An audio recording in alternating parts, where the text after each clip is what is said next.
तो मनीषा एक 19 साल की लड़की है जो ना तो छोटे कपड़े पहनती थी, ना रात देर रात घर से बाहर रहती थी और ना ही उसको पार्टी करने का शौक था। इससे पहले कि वो लोग आए जो लड़कियों को ब्लेम करने लगते हैं, उनके लिए मैं क्लियर कर देता हूँ। सिंपल सी लड़की थी, गरीब घर से थी, उसके पापा मजदूर थे, तो उनको सपोर्ट करने के लिए प्ले स्कूल में पार्ट टाइम जॉब भी करती थी, टीचिंग की। और रोज की तरह वो अपने जॉब पर गई थी और फिर उसे पता चलता है कि नर्सिंग के फॉर्म भरा रहे हैं और वो अपने पापा को कॉल करके बताती है कि पापा आज शायद मैं लेट हो जाऊंगी, क्योंकि नॉर्मली वो टाइम पर घर आ जाती थी, पर आज वो लेट हो जाएगी, इसलिए प्रॉपर अपने पापा को पूरी जानकारी देती है कि कॉलेज जा रही हूँ। और वो तो अच्छा हुआ उसने कॉल करके बता दिया, वरना कॉलेज का तो कोई इन्वॉल्वमेंट ही नहीं बचता इसमें, क्योंकि अभी भी मैं देख रहा हूँ कि इस कॉलेज के बारे में कोई ज्यादा बात कर नहीं रहा है, पर ये कॉलेज इस केस का बहुत बड़ा हिस्सा है। और इस कॉल के बाद मनीषा ने सिर्फ एक और कॉल करी, जो कि एक पार्सल वाले भैया का था। उसके बाद सिर्फ मनीषा की तरफ से एक मिस कॉल गया उसके पापा को, और उसके पापा ने जब वो मिस कॉल देखा तो तुरंत रिटर्न कॉल किया, पर वो रिटर्न कॉल पिक नहीं किया गया और अब उसके पापा की टेंशन बढ़ चुकी थी। 6:26 में मेरी घंटी बजी, उसका कट गया।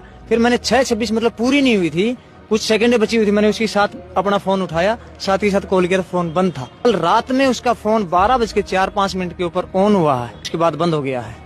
दोबारा हमने कॉल किया तो फिर स्विच ऑफ हो गया है। अब आप बोलोगे जब उसके पापा को टेंशन हुई तो पुलिस को कॉल करते या फिर खुद जाके देखते। उसके पापा ने दोनों काम किए, वो खुद भी गए वहां पर और उन्होंने पुलिस को भी कॉल किया और पुलिस आई भी। और जैसा कि जानकारी मिल रही है, जैसे ही पुलिस उस कॉलेज में पहुंची जहां पर मनीषा जा रही थी, तो पुलिस वहां पर 3-4 लोगों को देखती है, वहीं के कर्मचारी जो कि नशे में धुत थे।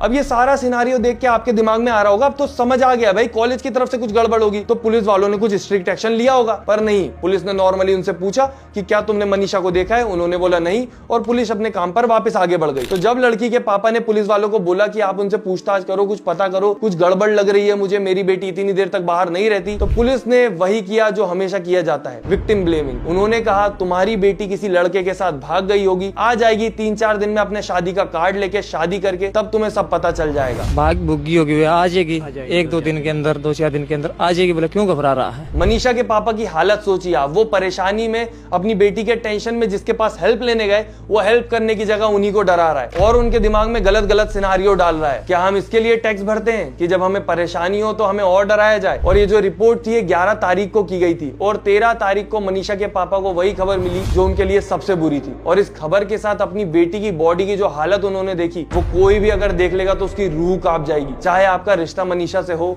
या ना हो। फेस पर स्किन नहीं है, जैसे तेजाब डाला हो। जिस नली से हम सांस लेते हैं वो सांस नली गायब है। जिससे हमारा खाना पेट में जाता है वो खाने की नली गायब है। किडनी नहीं है बॉडी में और शरीर से बच्चेदानी भी गायब है। आप सोच के देखिए, जब उसके पापा ने या उसकी फैमिली वालों ने ये सब देखा होगा तो क्या फील किया होगा। पोस्टमार्टम को मैं पढ़ नहीं पाया, इतना यानी भीतर के ऑर्गन गायब है। सच्चाई तो ये है